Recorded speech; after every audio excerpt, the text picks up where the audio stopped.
Les Instigateurs, podcast numéro 1, c'est la grande première.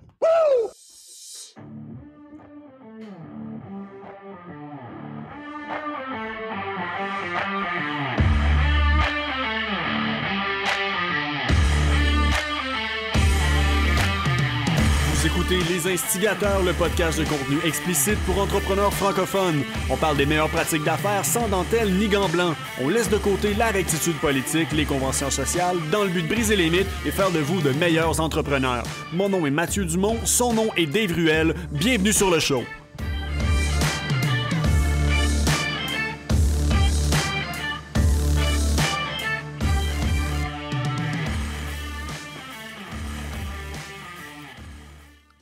Mathieu Dumont.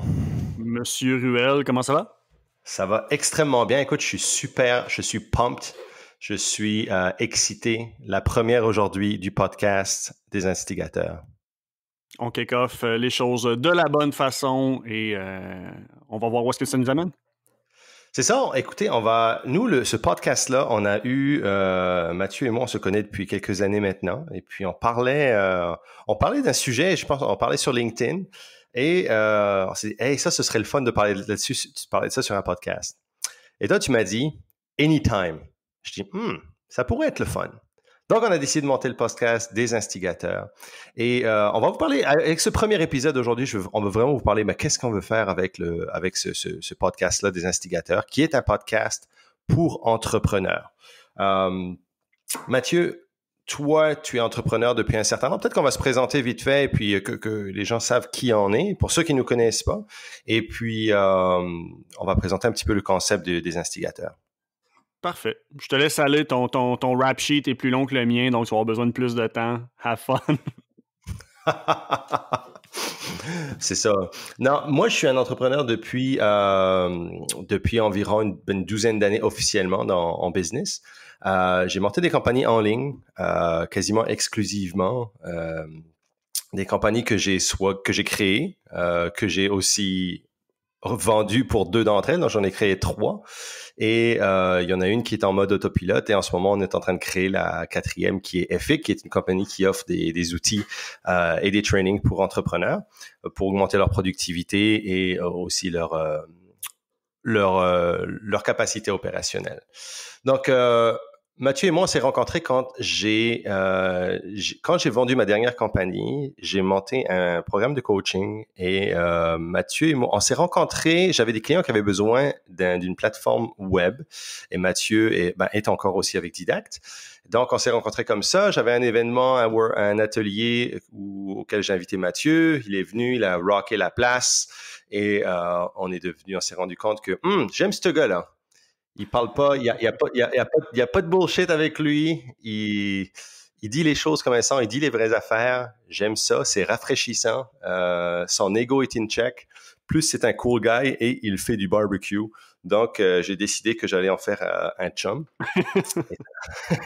C'est ça qui s'est passé. Mais honnêtement, c'est ça. On s'est rencontrés comme ça. Et puis, ce que moi, j'ai apprécié de toi, c'est que de un, on avait déjà un curriculum qui était un petit peu similaire, où on avait vendu des compagnies.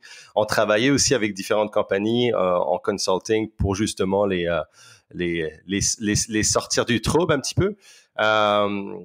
Mais ce que j'ai apprécié vraiment de toi, comme je dis, c'était ton franc-parler et puis que tu passais pas par 4 chemins pour dire tes choses. Et tu voyais les mêmes choses que moi dans l'industrie dans l'industrie du coaching, de l'entrepreneuriat, de l'industrie en général. Et c'était vraiment intéressant et rafraîchissant de voir ça avec un gars d'expérience comme toi. Fait que toi maintenant, Mathieu, parle-nous un petit peu. Fait que toi, tu as monté des compagnies, tu les as vendues. Là, tu es avec Didact, tu fais aussi du mentorat, du consulting. Parle-nous un petit peu en 2 minutes. C'est qui MD? C'est qui Mathieu Dumont? C'est qui Rusty Blade? C'est pour reprendre les termes de quelques-uns de mes amis, c'est la personne qui a vécu 1000 vies dans une. Essentiellement, dans le fond, je suis dans l'entrepreneuriat depuis, ça fait au-dessus de 10-12 ans. J'ai fait mes classes un petit peu plus dans le domaine l'entertainment, du divertissement.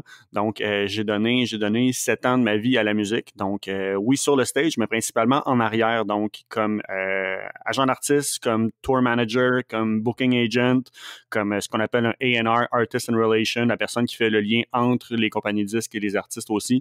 Donc, en façon plus vulgarisée, je jouais le rôle de la maman pour des musiciens tout croche. Mais l'industrie de la musique est une espèce de... C'est une école d'entrepreneuriat incroyable parce que tu n'as pas le choix d'être créatif, tu n'as pas le choix de rapidement devenir autonome, puis tu fais tout pratiquement par toi-même à cause que les ressources sont quand même très limitées. Donc, c'est une très bonne façon d'apprendre à développer des partenariats, gérer ton propre marketing, faire de la relation publique, gérer tes finances, faire beaucoup, beaucoup de négociations. Donc, ça a été très, très, très formateur. Par contre, c'est ça, m'amener, on vise plus grand, on a le sentiment de faire avoir le tour de la cour un peu. Donc, j'ai tiré la plug sur le côté plus un petit peu entrepreneuriat dans la musique. J'ai fait le saut ensuite plus vers tout ce qui est télévision, cinéma. Donc, je suis resté dans le divertissement. J'ai démarré Quantum, qui était ma deuxième entreprise. Quantum, qui à la base était une boîte de communication que j'ai vraiment recentré sur la vidéo, production vidéo, parce que anciennement, mise en contexte, pour faire plaisir à ma mère, j'ai plié, je suis allé faire un diplôme au cégep à Jonquière, juste pour acheter la paix avec la famille. Mais, t'es un bon garçon, t'es un bon garçon. Moi, j'ai fait pleurer ma mère plus souvent qu'autre chose. Mais le problème, c'est que je suis très redneck, je suis un gars de campagne. Fait que Montréal, mon périple a duré un gros 2 mois et 1 semaine. Puis j'ai tout vendu, je suis revenu à Québec. Puis le problème, c'est qu'à Québec, à ce moment-là, dans le fond, dans les, je dirais 2010, 2013, du travail en vidéo, il n'y en avait pas. Donc moi, je suis un gars de la bosse. Moi, si tu m'engages pas, s'il n'y a pas de travail, il n'y a pas de problème, je vais m'en créer. Donc, tu sais, la fibre entrepreneuriale, je la ramène beaucoup toujours à mon ADN de Beauceron.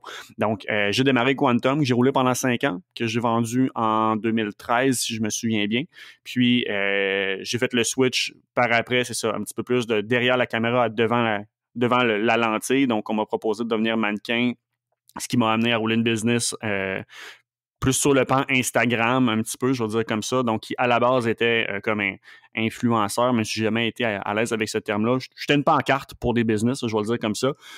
Mais à la base, les entreprises venaient pour me voir justement pour que je crée du contenu pour eux. Mais en réalité, ce que je me trouvais à leur proposer sans qu'ils sachent, c'était de la stratégie d'affaires. Donc, de dire plutôt que de me payer un montant X pour que je te crée quelques pièces de contenu, qu'est-ce que tu penses faire avec ça? Voici ce que je te propose comme stratégie. Voici comment est-ce qu'on va développer ton branding. Donc, sans le savoir, les gens venaient pour acheter un produit puis partaient avec vraiment un set complet autre. Puis, ils ont réalisé qu'il y avait autre chose que des abdominaux et de la barbe. Il n'y avait pas tant d'abdominaux, mais clairement, je n'étais pas à l'aise avec l'idée qu'on me voie comme une simple étiquette sur une canisse vide. Donc, je me suis arrangé pour avoir un petit peu plus de substance que ce qu'il y avait en tête. Puis, finalement, c'est ça. En même temps, dans le fond, j'ai eu l'opportunité de rentrer du côté de Didact, qui est une plateforme de formation en ligne. Donc, je suis avec l'équipe depuis bientôt 4 ans. Puis, c'est ça, dans le fond, de mon côté, moi, mon focus principal a toujours été et va toujours être la PME en croissance. Donc, oui, évidemment, on a de la grande organisation, mais moi, ce qui me nourrit dans la vie, c'est vraiment l'entrepreneur en démarrage, l'entrepreneur en croissance. Puis, tu sais, c'est ça. Rendu là, je suis la colle de penser que c'est pas ton nombre d'employés qui parle ou qui définit ton rôle d'entrepreneur, mais beaucoup plus ta capacité à avoir une vision, ta mécanique derrière. Donc, moi, c'est ça qui me nourrit beaucoup plus maintenant. Là. Donc, je fais mentorat, l'accompagnement stratégique, dans le fond, avec des entrepreneurs en croissance 12-36 mois, puis Didact, qui est mon focus fort de ce temps-là.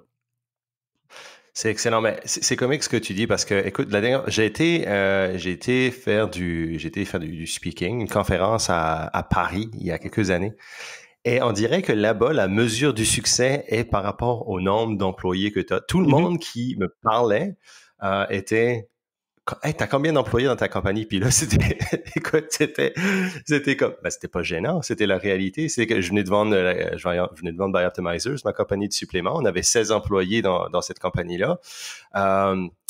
Et là, j'étais de retour, si tu veux, où je savais pas quoi faire. Et puis finalement, j'ai eu quelques gigs, si tu veux, pour faire des conférences et puis du coaching, etc. Donc, j'avais juste un employé à ce temps-là. J'avais Cédric qui était avec moi, qui est mon right-hand man depuis maintenant plusieurs années. Et non, j'avais juste un employé. Et c'est comique que les gens voient beaucoup le succès par rapport à ça. Je sais que, par exemple, moi, j'ai fait la majeure partie de mon parcours sur le marché anglophone. Et aux États-Unis, par exemple, même au Canada anglo, c'est pas nécessairement un gros... c'est pas un facteur. C'est pas un facteur, le nombre d'employés que tu as. Le monde s'en fout un petit peu. Un des gros facteurs, c'est combien d'argent tu fais. Qui est en France, ce qui était drôle parce qu'en France, c'était un facteur qui était assez tabou. Donc, on parle pas d'argent en France, mais on mesure par le nombre d'employés. Donc, on se dit peut-être, il a 10 employés, il doit faire, tu sais. Ils font des raccourcis mentaux, mais la culture entrepreneuriale américaine versus européenne est complètement différente. Ce sera un sujet pour un épisode tout autre, là, mais la gestion des perceptions externes, justement, comment est-ce que les gens vont se faire une image ou une idée de qui on est par différents facteurs externes, donc justement le nombre d'employés, combien tu génères et tout, alors que, très honnêtement, des chiffres, tu peux leur faire dire ce que tu veux. Donc, ça représente absolument rien. Là. On va parler des chiffres dans un autre épisode, mais c'est absolument vrai. Et puis, il y a beaucoup de misconceptions. Il y a beaucoup de mots. On va vous dire aussi, il y a beaucoup de mots anglophones qui vont sortir dans ces podcasts. Parce que moi, je suis au Nouveau-Brunswick, je suis pas au Québec. Et la majeure partie de ma carrière, je l'ai faite en anglais. Donc, il y a beaucoup de mots qui vont sortir de ma bouche, qui vont être ça sonne pas. Je suis pas certain que c'est un mot. Donc, ça sonne exotique. Ça sonne exotique, ouais. Donc, mais je pense que le fait que je suis pas au Québec, je m'échappe de la loi 101, donc je peux dire des conneries puis des anglicismes. Non. Il y aura probablement des mots un petit peu bâtards, excusez-moi l'expression. Il y aura peut-être des mots aussi. On va éviter de sacrer, mais ça va être peut-être du langage un petit peu plus cru de temps en temps parce que Matt et moi, on est des gars assez passionnés dans la vie. Mais c'est ça. On parlait aussi des entrepreneurs, de qui on aime servir. C'est certain que la PME en croissance, le nouvel entrepreneur, etc. C'est vraiment à qui on veut parler dans ce podcast. Je pense que la majeure partie des entrepreneurs vont en avoir de la valeur d'une façon ou d'une autre. Mais ce qu'on veut faire vraiment, c'est vous aider à devenir des meilleurs entrepreneurs pour pouvoir grossir votre business comme il faut. Parce que les 3/4 du temps, c'est pas quelque chose qu'on apprend grandissant. C'est pas nécessairement des choses qu'on va apprendre à l'école d'être un entrepreneur. On va se lancer en affaires parce qu'on veut souvent plus de liberté, on veut plus de liberté financière, on veut la liberté créative, on veut la liberté d'avoir plus de temps pour nous. Puis on se rend compte que finalement, c'est une full-time job d'être un entrepreneur. Donc, on veut définir vraiment aujourd'hui, c'est quoi un entrepreneur? Puis pourquoi nous, ça veut dire quoi les instigateurs? Donc, Mathieu, question pour toi. Pour toi, c'est quoi un entrepreneur? Un entrepreneur, c'est quelqu'un qui a la volonté de faire ce qui doit être fait pour vivre selon ses propres termes. Je vais le dire comme ça. Donc, je fais quand même une grosse différence entre, ça pourrait être un autre sujet en soi, entrepreneur, intrapreneur. Donc, tu as des personnes qui ont des capacités, qui ont une vision entrepreneuriale, mais qui ne seront pas nécessairement à l'aise à gérer tout le stress financier, ressources humaines ou peu importe qui vient avec. Donc, même si les valeurs et les compétences sont semblables, une personne, c'est pas parce que tu as une vision de développer une business que tu es un entrepreneur. Tu peux être un excellent intrapreneur. Mais de mon côté, c'est vraiment les personnes qui vont être prêts à faire le saut. Donc, puis ça, c'est quelque chose que je pousse énormément à mes clients, puis quelque chose sur lequel j'ai une croyance fondamentale. Là. En cas de doute, je sais que personnellement, si je mise sur moi, je vais toujours gagner. Peu importe, parce que je sais que je suis prêt à outwork n'importe qui. Donc, moi, ça, c'est un des critères où je vais vraiment cibler une personne qui vient me voir. Est-ce que c'est vraiment un entrepreneur? Est-ce que c'est une personne qui a juste une idée entrepreneuriale, mais qui, justement, ne sait pas dans quoi il s'embarque? Donc, il y a différentes nuances. Puis, en même temps, c'est ces nuances-là qui, des fois, on ne prend pas le temps d'évaluer, mais qui font une grosse différence et qui, je crois, sont une des nombreuses raisons qui fait qu'exemple, au Québec, le taux de fermeture d'entreprise après 2 ans, 3 ans est si haut. C'est qu'il y a beaucoup de personnes qui achètent un rêve sans nécessairement évaluer tout ce que ça comporte et sans faire l'inventaire de, OK, quels sont les requis pour mener mon projet versus quel est mon inventaire de compétences et capacités personnelles. Fait que, moi, un entrepreneur, c'est ça, c'est quelqu'un qui va être capable de se fermer les yeux puis de prendre, puis de faire face au vent, peu importe ce qui se passe, pour mener son projet à bien terme selon ses propres termes. C'est vrai, c'est extrêmement difficile l'entrepreneuriat et c'est plus on avance, plus on se rend compte que c'est beaucoup plus profond que ce qu'on pense et que ce qu'on voit. Moi, je vois vraiment l'entrepreneuriat comme vraiment offrir des solutions créatives à des problèmes existants pour les gens. Donc vraiment, on est dans quand tu montes un entrepreneur, c'est qu'il y a tout ce côté créatif là qui rentre en compte, qui est super important pour vraiment différencier. Comment je pourrais dire ça? Tu peux être un entrepreneur et quand tu es entrepreneur, tu es chef d'entreprise, tu es un business owner, on va dire. Mais c'est pas nécessairement que tu es un business owner que tu vas être, tu comprends, entrepreneur. Moi, je vois du côté entrepreneurial une certaine différence entre les deux. Ça veut pas dire que le business owner peut pas devenir entrepreneur et vice-versa. Il y a différentes façons. Ça veut pas dire que quelqu'un qui travaille dans une entreprise en ce moment n'est pas un entrepreneur, tu comprends? C'est vraiment, je pense, une aptitude à créer ces solutions-là, à être créatif par rapport à la résolution de problèmes et d'en créer quelque chose qui est vendable. Parce qu'on s'entend que dans l'entrepreneuriat, c'est pour du profit. Et à travers cette entreprise, à travers ce profit, si tu veux, de pouvoir aider les gens à régler leurs problèmes, à vivre une meilleure vie ou simplement rendre leur vie plus facile, tout dépendant ce qu'on offre comme produit ou comme service. Tu vois, est-ce que tu fais la différence, toi, vraiment, entre business owner? Est-ce que tu es catégorique sur la différence entrepreneur et business owner? Ben, je pense que c'est un concept qui est quand même assez large. Il va toujours avoir des personnes qui ne sont pas à leur place, même s'ils sont présentement à la place la plus haute dans une organisation. Donc, oui, je vois un disconnect. Exemple, le cas classique, une relève d'entreprise, relève familiale, des enfants qui vont reprendre la business de leurs parents, par exemple, se ramassent très rapidement business owner, mais souvent, ils n'auront pas eu d'entreprise dans le passé ou quoi que ce soit. Donc, vraiment, leur acuité entrepreneuriale n'aura pas été développée. Donc, c'est un cas très, très, très récurrent de justement un business owner qui n'est pas entrepreneurial, pas du tout, mais à l'inverse que justement, mais le second in command, qui est exemple l'adjoint, le manager, qui lui roule la business depuis des années en tant que second, mais cette personne-là a passé par la proximité avec justement très souvent les business owners originales, donc les parents, dans l'exemple que j'utilise, pour développer son côté entrepreneurial. Donc, très souvent, mais cette personne-là va se ramasser à être la vraie entrepreneur dans l'entreprise, alors que les business owners sont en période d'apprentissage, par exemple. Donc, oui, c'est l'équivalent du carré et du rectangle, là, donc un et l'autre, mais l'autre pas nécessairement. Là, donc, ouais, non, c'est un petit peu ça. Et je pense aussi que pour la majorité d'entrepreneurs, il y a quand même une aptitude intrinsèque, si tu veux, à vouloir créer ses propres solutions, à vouloir mener on va dire sa vie d'une certaine façon, d'avoir sa propre liberté. Puis comme je dis, moi je vois toujours, il y a 3 types de liberté. La liberté, le temps, la liberté de création et la liberté financière. Et puis je pense que c'est ce qui sont les 3 principaux drivers, comment on va dire, les 3 principaux comment est-ce qu'on va traduire ça, driver, les 3 principaux moteurs. Les motivateurs, c'est ça, exactement, les sources de motivation. Là. Les sources de motivation, c'est pour les entrepreneurs. Et ensuite, on voit généralement un entrepreneur, ou je vois les meilleurs entrepreneurs souvent, puis on va en parler dans un prochain épisode aussi, mais sont pas nécessairement ceux qui ont le mieux réussi académiquement. Donc, on va avoir beaucoup d'entrepreneurs qui étaient pas nécessairement les meilleurs à l'école. Ça a été mon cas. Moi, ça a été assez désastreux, ma carrière académique. Ma carrière académique a été assez mouvementée et désastreuse. Mais je pense que c'est une question de ne pas fitter dans le moule.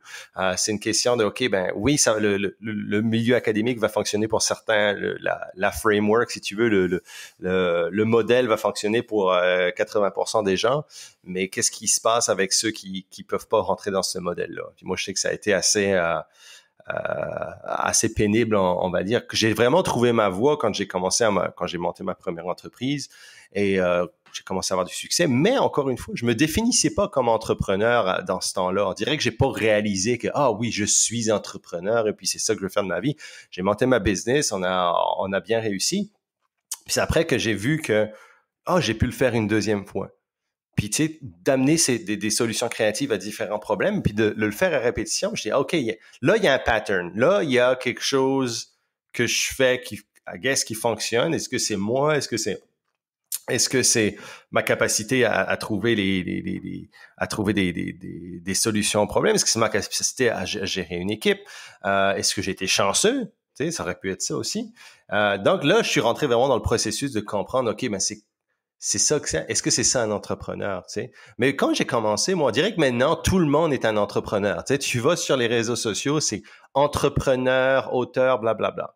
C'est cool, mais on dirait que c'est le nouveau hot thing. On dirait que tout le monde veut être entrepreneur maintenant, que c'est la chose à être. Et les gens n'ont pas nécessairement le pédigré, l'expérience, si tu veux, pour mettre ça. Je sais pas. Je vois ça un petit peu comme le cool thing to be, mais ça va au-delà de se proclamer entrepreneur. Être entrepreneur aujourd'hui, c'est être photographe comme en 2014. Donc, c'est un titre qui, malheureusement, a perdu ses lettres de noblesse par mauvaise appropriation de différentes personnes. Donc, comme tu l'as dit, oui, c'est un cool thing, mais vu que c'est... je veux dire, c'est difficile à baliser. Donc, à partir de quand une idée entrepreneuriale devient vraiment une entreprise, c'est sujet à débat. Mais je pense qu'il y a beaucoup de personnes qui, justement, tu sais, c'est le réflexe maintenant de je me suis inscrit au registraire des entreprises, je suis un entrepreneur. Non, c'est pas comme ça que ça fonctionne. Puis, tu sais, ça, c'est une des raisons principales pour laquelle je voulais qu'on démarre ce podcast-là. C'est justement parce qu'il y a énormément de bullshit qui se dit pour, encore une fois, nourrir la parade, que je vais dire. Donc, justement, il y a beaucoup de jeux de perception, jeux de corridor qui se font par en arrière pour essayer. Il y a différentes personnes qui vont essayer de monter leur statut social, s'inventer le fake it till you make it. Là, c'est quelque chose dans lequel je n'embarque pas du tout. Mais que justement, je pense que c'est facile d'utiliser la carte de je suis un entrepreneur parce que c'est difficile à fact-check. Personne ne va être à l'aise à dire OK, combien est-ce que tu génères? C'est quoi ton business model? Comment est-ce que tu travailles avec tes partenaires? Tout ça, d'aller valider. Donc, quelqu'un s'autoproclame entrepreneur, puis par défaut, ben il n'y a personne qui va challenger, puis on va juste dire OK, même peut-être, puis je le sais pas, ça se peut. Mais c'est parce qu'à partir de là, ben c'est ça. C'est que les vrais entrepreneurs, bon, mais malheureusement, ça veut dire que leur réputation est touchée par justement les personnes qui vont être des faux entrepreneurs. Je trouve qu'il y a quelque chose de malsain dans toute cette dynamique-là. Là. Ouais, c'est vrai. Puis j'aime ce que tu as dit. Et puis, tu le dis dans l'introduction, redonner les lettres de noblesse à l'entrepreneuriat. Et puis, c'est un petit peu... tu sais, c'est comique l'évolution de l'entrepreneur, tu vois, ou de la perception de l'entrepreneuriat, parce que tu regardes dans les années, je te dirais, c'était, on va dire, 70, 80, t'étais un entrepreneur, t'étais le loser qui avait pas... Ouais, non, mais t'étais le gars qui avait pas réussi à l'école, tu sais. Ouais, absolument. T'étais le gars qui avait juste pas... qui avait failé, donc tu t'es ramassé là-dedans. Tu n'étais pas employable, donc tu as démarré ton emploi. T'as pas eu le choix, exactement. Maintenant, on rentre c'est tout l'opposé maintenant. C'est comme, moi, je suis entrepreneur, je suis libre, je suis blablabla. Mais on s'entend que... Puis là, on a un buyer beware là-dessus. Quand vous voyez des gens qui s'autoproclament entrepreneurs, ceci, cela, faites votre recherche, faites attention parce que c'est pas nécessairement, surtout si quelqu'un veut vous vendre quelque chose par rapport à l'entrepreneuriat, soyez certain que ces personnes-là ont quand même une certaine crédibilité. Sont des entrepreneurs qui ont créé des vraies choses et pas juste. On va en parler dans l'épisode par rapport au coaching. Mais il y a beaucoup de maintenant, je dirais le landscape, le milieu entrepreneurial, si tu veux, est devenu beaucoup plus... C'est le nouveau Wild Wild West d'une certaine façon et c'est le hot thing to do. Donc, il y aura beaucoup de bonnes personnes qui vont venir éduquer, qui vont venir partager. Il y aura aussi des mauvaises personnes. Il y a des personnes qui font ça 100% pour le gain personnel, 100% pour leur statut social, etc.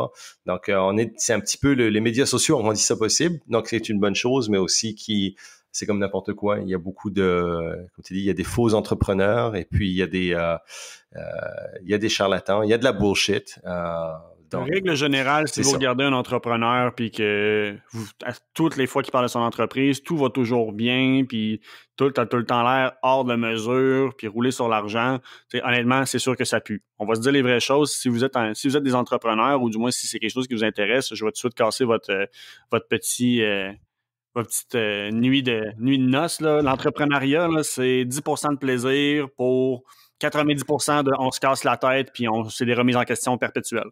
Donc, Si vous trouvez pas du fun, dans résoudre le casse-tête, vous n'êtes pas nécessairement à la bonne place. Exact, c'est C'est ça. un C'est petit peu pas, ça aussi. je sais pas pour toi, Dave. Moi, je sais que la finalité de mes projets, très honnêtement, je m'en fous. Moi, c'est le process, c'est le journey. C'est une des raisons pour laquelle j'ai toujours 2-3 projets en même temps parce que je veux, ultimement, les projets que je lève, j'aimerais ça qu'ils se finissent jamais parce que justement, à partir de là, je me vire les pouces puis je sais que moi, personnellement, si j'ai rien à faire, je fais de l'anxiété. Donc, c'est une des raisons pour laquelle l'entrepreneuriat, à la limite, est un coping mécanisme, genre justement pour gérer mon anxiété, pour toujours être dans ma tête à dire, mais comment est-ce que je peux être créatif? Comment est-ce que je peux arriver avec des solutions alternatives pour soit faire des choses qui n'ont jamais été faites ou, OK, je vais prendre une situation, une alternative qui existe déjà, puis comment est-ce que je peux l'optimiser, faire mieux avec moins. Donc, si tu n'aimes pas justement le struggle, si tu n'aimes pas le casse-tête, clairement, l'entrepreneuriat ne sera pas pour toi, là. Non, ça c'est certain. Puis oui, c'est vrai, on va beaucoup parler de la réalité. Puis on va essayer, avec le podcast, c'est vraiment de briser peut-être le glamour qui vient avec ces temps-ci, avec l'entrepreneuriat. Donc, vraiment, vous donner de l'information de l'intérieur qui va vous être utile dans votre parcours entrepreneurial, pas juste du tape à l'œil, pas juste de faire plus d'argent, etc. C'est de vous rendre en tant que humain entrepreneurial, être une meilleure version de vous-même par rapport à ça. Dans le prochain épisode, Mathieu, on va parler la vérité sur les revenus passifs, parce que ça, c'est une autre affaire dans l'entrepreneuriat depuis online, depuis que la business vraiment s'est amené en ligne sur Internet. Le mythe des revenus passifs, dans le fait de monter une entreprise qui est en mode automatique, qui en appuie sur un bouton et en fait de l'argent, etc. Donc, ça a été un argument de vente, c'était un gros argument de vente, surtout au début du boom Internet. Et c'est certain que maintenant, ça a été abusé. Je sais que nous, on l'a utilisé, par exemple, comme argument quand on montait des programmes de mentorat, etc. La capacité de monter des automatisations, la capacité d'aller chercher du talent à l'extérieur de son patelin, des choses comme ça. Mais on est rendu maintenant dans une phase où ça a été abusé complètement. Et il y a beaucoup de bullshit. Donc, il y a beaucoup de monde qui va vous vendre du rêve par rapport à l'entrepreneuriat, surtout l'entrepreneuriat en ligne, qui est supposément la machine à amener des revenus passifs. Donc, on va vous parler des revenus passifs et on va vous montrer vraiment comment générer des vrais revenus passifs, comment que ça marche, les revenus passifs. Et puis, il n'y a pas juste le fait de monter une entreprise qui en appuie sur un bouton et puis c'est fini. Le monde pense que c'est un système et tu montes le système puis c'est terminé. C'est bien plus complexe que ça. C'est possible de le faire, mais on va vous montrer vraiment comment le faire, mais on va vous montrer vraiment la réalité sur les revenus passifs et on va parler de ça dans le prochain épisode, l'épisode numéro 2. Mathieu? Oui. Super, premier épisode. Donc, j'espère que vous allez rester avec nous, avec les instigateurs. Hein. Les instigateurs, ce sont des gens qui vous incitent à faire des choses. Hein. Vous entendez ça au hockey, l'instigateur de la bagarre.